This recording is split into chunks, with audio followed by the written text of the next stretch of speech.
So far, all of them have been intercepted by U.S. forces.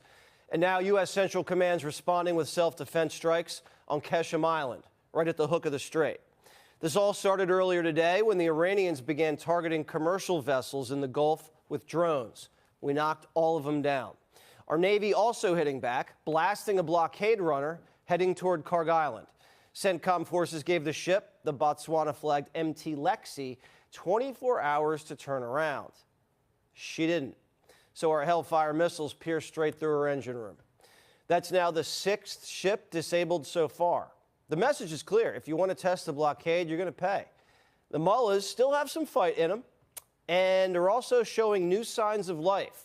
For weeks, we didn't know if the gay Ayatollah was dead, hiding in his cave, or just getting a facelift.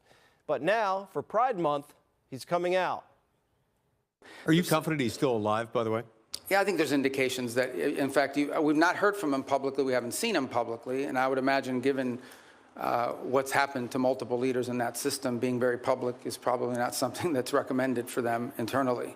But that said, I think there are indications out there that he is increasingly engaging at some level, although all of his communications have been in writing and through intermediaries. Now that we know who we're talking to, we could see a deal at any moment. But the mullahs are slippery. We are in talks, and I say talks because talks with Iran are not like talks with Switzerland, okay? They're very different. They require the use of intermediaries, unfortunately. But there is the prospect before us, which could happen today, it could happen tomorrow, it could happen next week, that for the first time, certainly in my memory, they have agreed to negotiate aspects of their nuclear program. The Iranians have a trick that they've been using for decades, the bazaar style. They keep talking and buying themselves time until you can't take it anymore. Haggling's all they have left. But Trump's not getting talked into a bad deal. And if the mullahs think they can wait us out, they might get another love tap. We're already on their doorstep. The USS Abraham Lincoln's still holding the blockade, turning around 122 ships and counting. So the mullahs are looking for help. They want Oman to enforce tolls on the strait. Trump's response? Pick a side, because everybody else already has. There isn't a country on earth, other than Iran, and maybe Oman that flirted with it, who's in favor of what Iran is doing in the Straits. The Chinese are against it. The Russians are against it. Everyone is against it. The whole world is against it. So condition number one is they have to reopen the Straits. The Omanis are looking pretty lonely, but the Democrats, they'll keep them company. I also think that this very ill-planned, poorly conceived war in Iran that Trump is losing is also another way of holding him accountable because everybody sees it. He can't talk his way out of it. They also think Trump and Rubio aren't focused on negotiations. Rubio's got like, what, 8 jobs? But to them, he's just a DJ at Mar-a-Lago. This is why I was shocked to see that you were at a party with President Trump in Miami instead of accompanying Vice President Vance to Pakistan for negotiations. What party was I at? I was at a party? It's publicly reported, and there's photos there. But what party? No, but you're going to say that. I'm going to answer it. I'm going to answer that question because that's an absurd statement. I was not at a party. The mission hasn't changed. Reopen the strait and denuclearize the regime. Nobody wants this war to drag on forever. Trump already has other excursions on his mind, Cuba.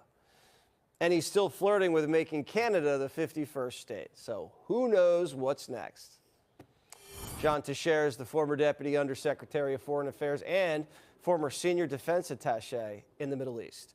Okay, so tonight, a lot of action, missiles, drones being intercepted by U.S. missile defense. But the Iranians, you know, still kind of squirrely. What do you think? Jesse, every time we've seen one of these cycles, this is the 4th one of these in the last week and a half, I firmly believe that it's Iran testing us in how we will respond. And in each case, we've been minimalist in our response. We've claimed over and above that the response is defensive in nature. And I think the only way we break that cycle is by using language that they understand, which is strength, capability, will, and resolve. And it's about time to re-engage in kinetic activities against Iran.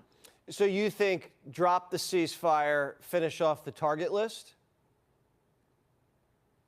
Jesse, I actually think that the first 6 weeks of operations against Iran were at the operational level, that we never really focused our strikes on the heart of the regime. And I think once President Trump realizes that Iran is going to continue to act and negotiate in bad faith, then now we take the strikes to the heart of the regime, the things that keep them in power, the things they value most. And I think that changes the strategic calculus and returns the initiative to us. So you would focus on regime collapse through a full-blown aerial assault. You don't think the naval blockade, if you give it patience, would do the trick? Jesse, I do think that the blockade has been massively effective. I wish we would have started 6 weeks prior when we started combat operations, but it's a bit of a race against the clock, and whether the regime reaches its tipping point first because of the pressure of the blockade, or the president of the United States reaches his tipping point because of domestic and international pressure. But the way that you accelerate that clock in our favor is to return to kinetic activity, again, at the strategic level. When you hear that the gay Ayatollah is alive and kicking, well, kicking with one leg, he only has one leg, and Rubio says he's re-engaging. How do you interpret that? Jesse, I'm pretty clear that you're not winning a war when 8 weeks into the ceasefire and the leader won't even show his face in public. But I do believe that the IRGC and the hardliners are trying to consolidate their power in Iran. They're the ones that have the guns and know how to use them. They're the ones that are the vanguard of the revolution. And they're the only ones, I think, that are talking to the supreme leader. And I think that the way you get their attention is through those strategic strikes that I recommended. All right, John, good to talk to you. Thank you so much. Be sure to like and subscribe for all the Fox News latest.